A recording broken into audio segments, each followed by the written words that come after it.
Okay, Second Kings chapter 3.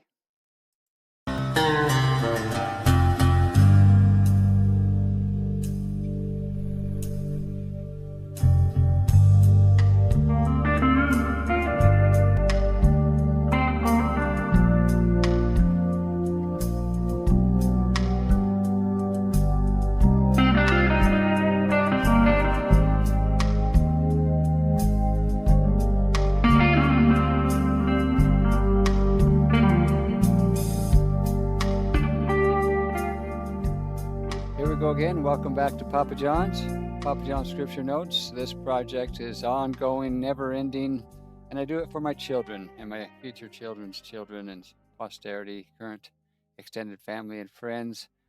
I just want to help us all get past the English Bible, beyond the ink on the page.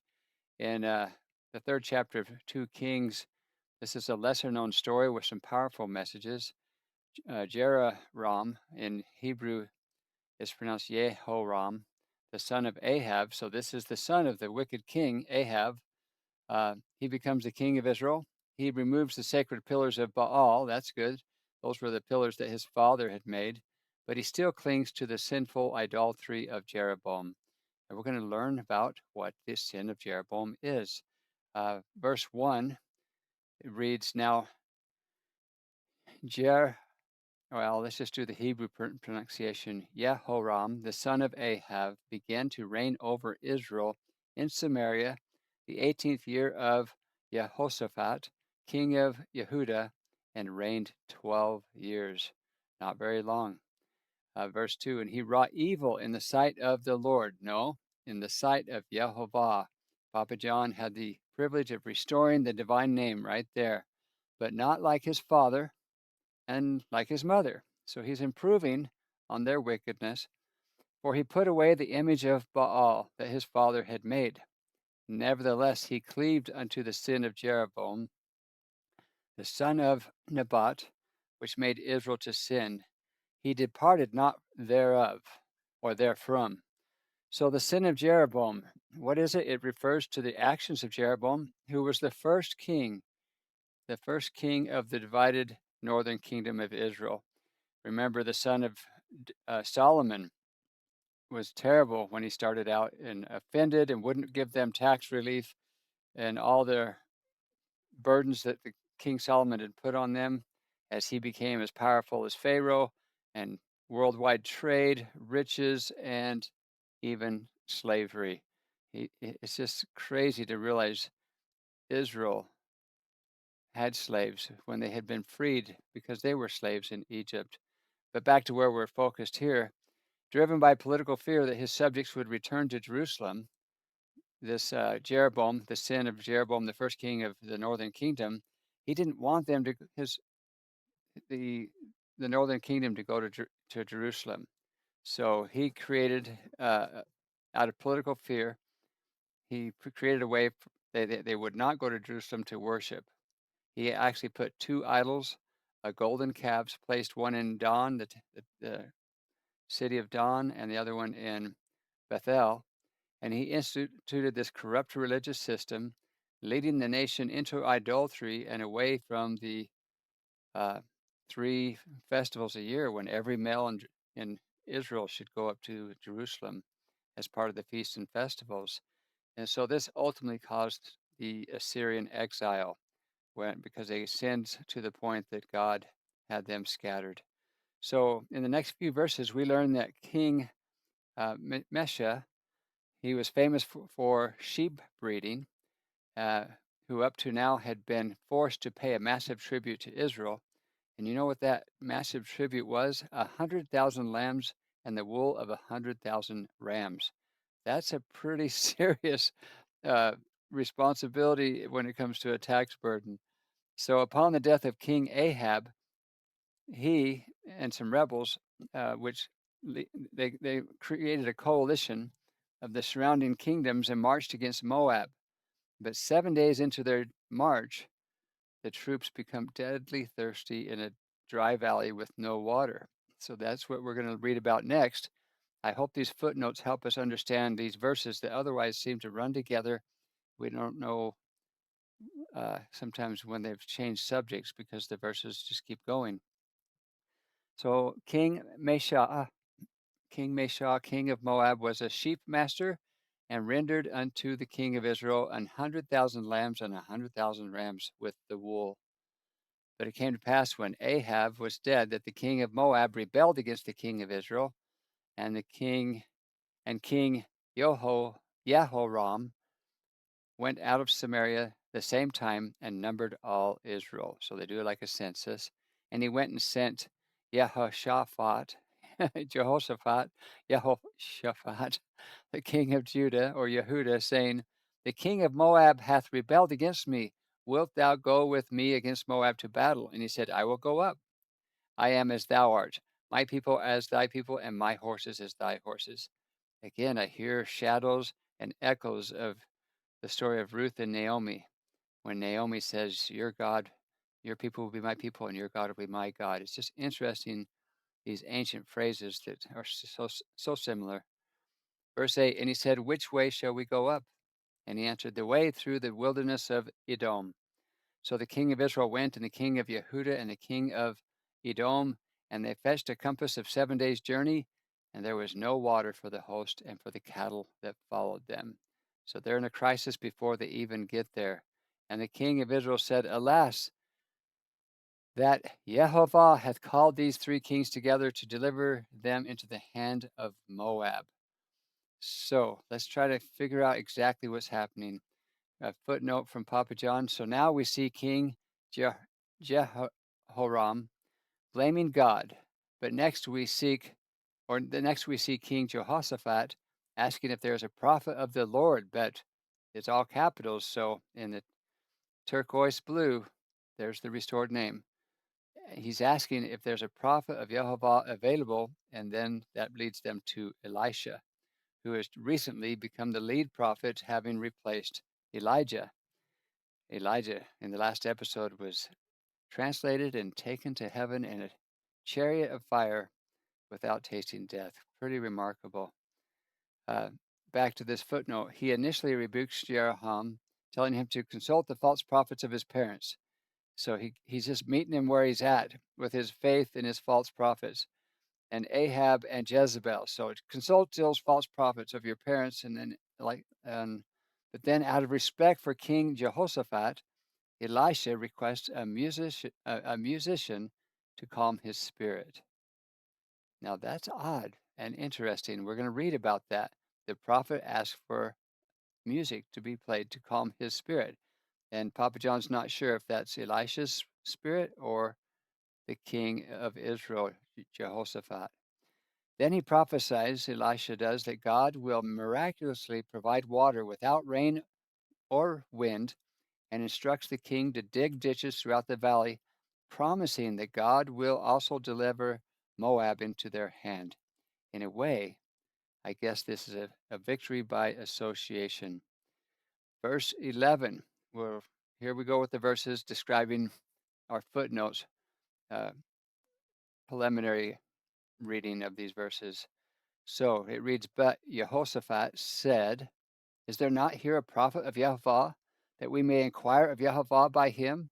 And one of the king of Israel's servants answered and said, "Here is Elisha," in Hebrew Elisha, "the son of Shaphat, which poured water on the hands of Elijah, on the hands of Eliyahu." And verse 12, Jehoshaphat said, "The word of Jehovah is with him." So the king of Israel and Jehoshaphat and the king of Edom went down to him. And Elisha, said unto the king of Israel, "What have I to do with thee? Get thee to the prophets of thy fathers." Here he goes insulting him because his parents were King Ahab and Queen Jezebel. "And to the prophets of thy mother." And the king of Israel said unto him, "Nay, for Jehovah hath called these three kings together to deliver them into the hand of Moab." And Elisha said, "As Jehovah of hosts liveth." So he's invoked the divine name and of hosts, which means the God of armies. Jehovah of armies liveth.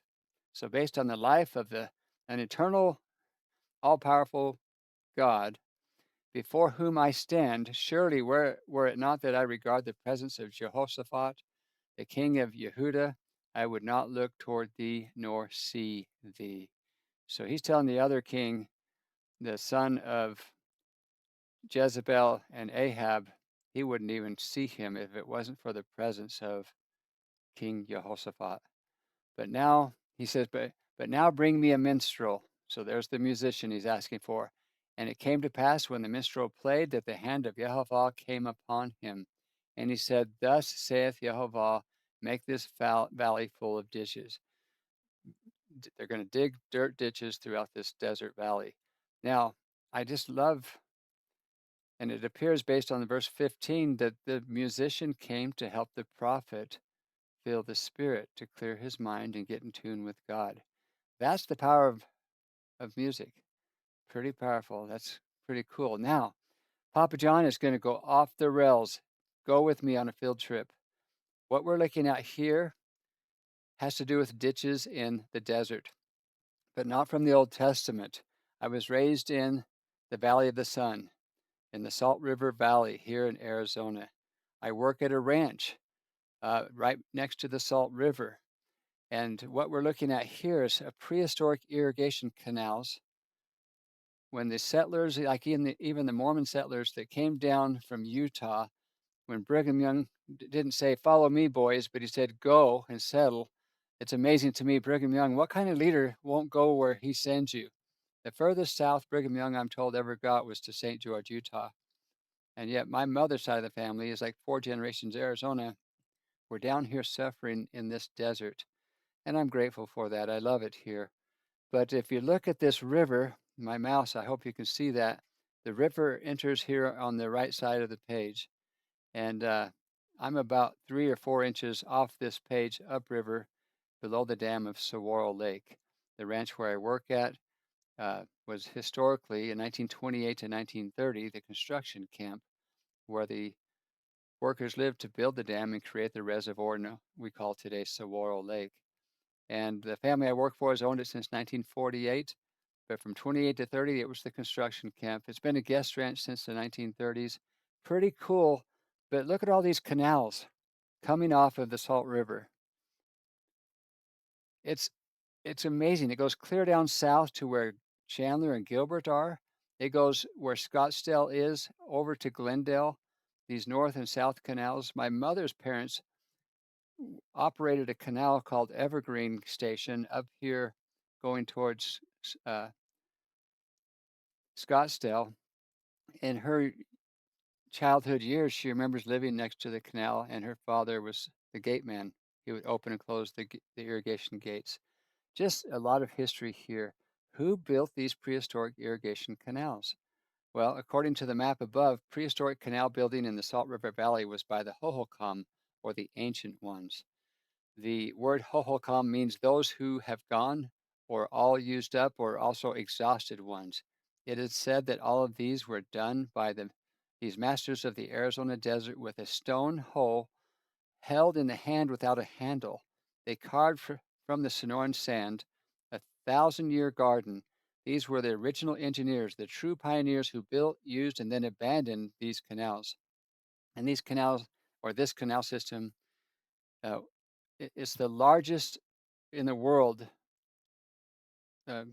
footprint-wise, for a canal system throughout all the world.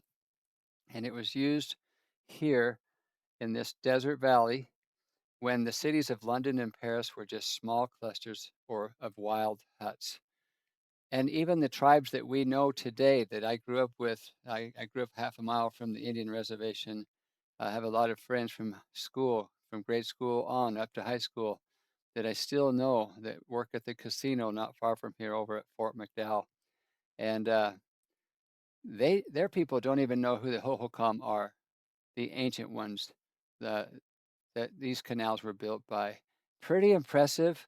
Um, it's just incredible to me that they could cover this entire valley, and to have more people living here in this desert valley than lived in London and Paris back at the same time that they were living here. And this is just some AI renditions of what it looked like in the desert and an incredibly powerful irrigation crop system. And when the settlers arrived in Arizona from Utah and other places, they discovered these ancient Indian canals these Native Americans had built that predate the tribes of our day, and they just diverted water back into them. I have memories of digging a irrigation ditch. My mother's house, where I was raised, is about here in this area, and I remember finding a tomahawk head as we re-dug the ditch to make it deep again because of the erosion.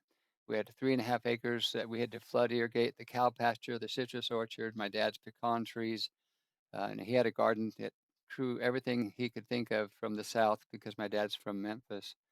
He moved out here in the 50s. I was born here in the 60s. Just fascinating. And we're talking about the scriptures here, and they're being told, what's it say? Thus saith Jehovah, make this valley full of ditches. Fascinating. Um, and here's some pictures that remind me of my childhood. In the summer, when it's so hot here, we would play like these children in the irrigation ditches. And here's one where a pickup truck is pulling a, a guy surfing along the canal, and that became against the law as the cities grew, and you weren't out here in the middle of nowhere. And that's what brought stability to the desert and the Sky Harbor Airport, that dry riverbed before the reservoirs were built. Phoenix Valley, the Valley of the Sun, the Salt River Valley was in the middle of a drought or a flood. And now it brings stability to this desert. But here the Lord says, dig these ditches in the valley. You will not see any wind or rain, he said, but the valley will be filled with water, and you, your animals, and all your livestock will have enough to drink. Um, and even though he says, no wind, no rain, just obey, that takes faith. Obey today, trust forever, God will provide. I like this little rendition of the digging of the ditches. Let's continue with the verses. Um, verse 18, and this is but a light thing in the sight of Jehovah. He will deliver the Moabites also into your hands. So not only will he bring water, but you will win the battle. Verse 19, and ye shall smite every fenced city and every choice city, and shall fall every good tree, and stop all the wells of water, and mar every good piece of land with stones. And pretty soon, verse 20, and it came to pass in the morning when the meat offering was offered, that behold, there came water by the way of Edom, and the country was filled with water. And if you've ever been where there's only sunshine and suddenly there's a flash flood in the desert from the storms way off in the distance in the mountains, in my mind's eye, that's logical that how this happened. Um, Now, this footnote is going to take us into the next step of the story as they begin their battles. So the next morning, water flows from the direction of Edom and fills the ditches that they had built, just trusting the prophet and trusting God. Meanwhile, the Moabites see the morning sun reflecting on the water that wasn't there prior, right? Making it appear red like blood. Assuming the allied kings fought amongst themselves, the Moabites rush. They rush in to plunder the camp, but the Israelites are ready. They ambush them, slaughtering the Moabites, destroying their towns, and ruining their agricultural lands. So now we're going to read the verses about this footnote that just gave us the prelude to what we're going to read. It helps me. I hope it helps you to understand the old Elizabethan Old English. Verse 21, and when all the Moabites heard that the kings were come up to fight against them, they gathered all that were able to put on armor and upward and stood in the border.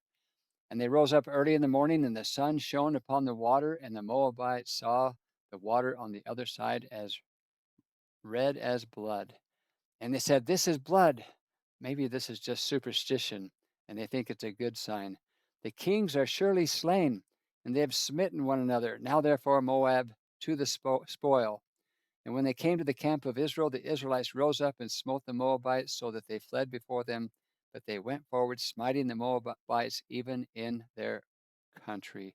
And they beat down the cities, and every good piece of land cast every man his stone and filled it. And they stopped all the wells of water and felled all the good trees. Only in Kirhaeseth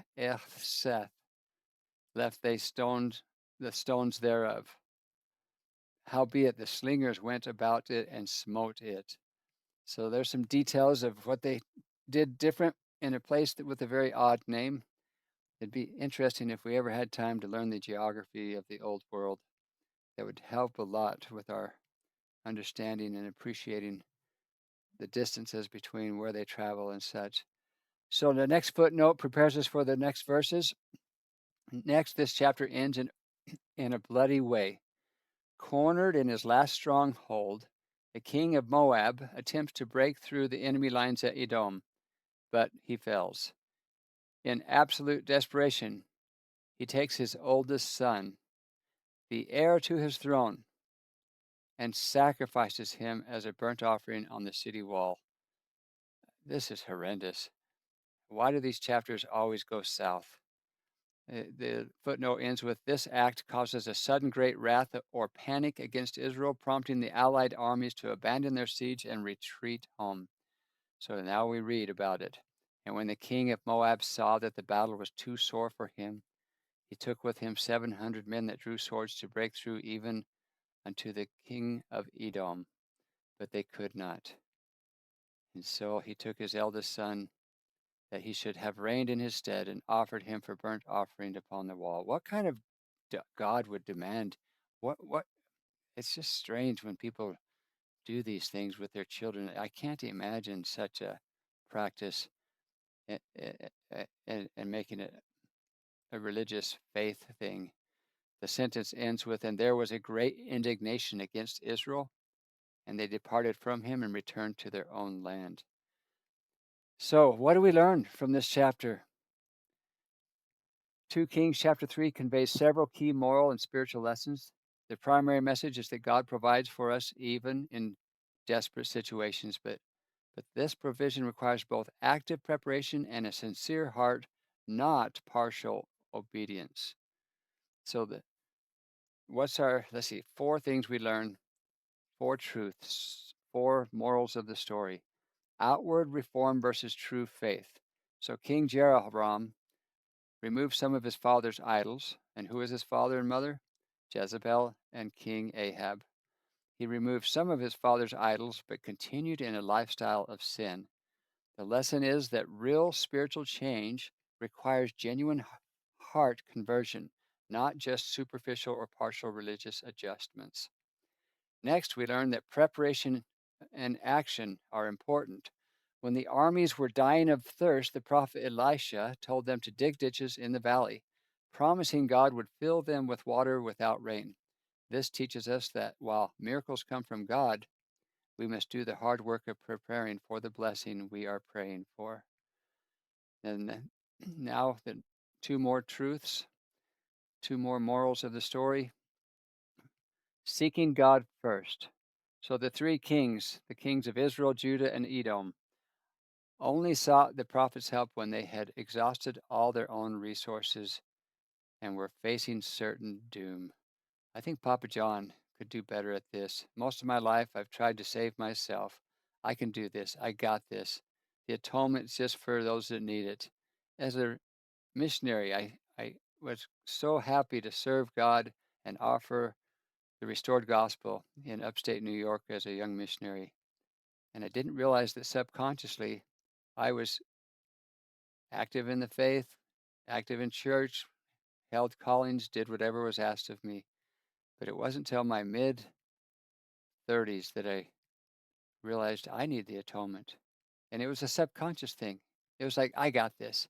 The atonement's for those that need it. No, Papa John, I need the atonement. Now, this chapter serves as a reminder to seek divine guidance at the beginning of our plans rather than only when we hit rock bottom. That's a powerful lesson. I hope my children and my children's children, my extended family today and friends, don't wait as long as Papa John to learn that lesson. And our last truth from this chapter, the value of righteous influences. The prophet initially refused to help the wicked king Jehoram of Israel from the northern kingdom, but he agreed to help out after he realized, out of respect for the faithful king. the king of Judah, King Jehoshaphat. What a name, right? This highlights how the company we keep matters and how one person of deep faith can open doors for everyone around them. Well, that's our episode for today. I think some of you are going to say, thank goodness, because Papa John has a tendency to get long-winded. Just know I love you. I look forward to doing more episodes soon. Think about these things. Uh, Allow the Spirit to testify to you of the truthfulness of them. Don't take Papa John's word for it. And we'll do this again very soon. And I look forward to talking to you guys then.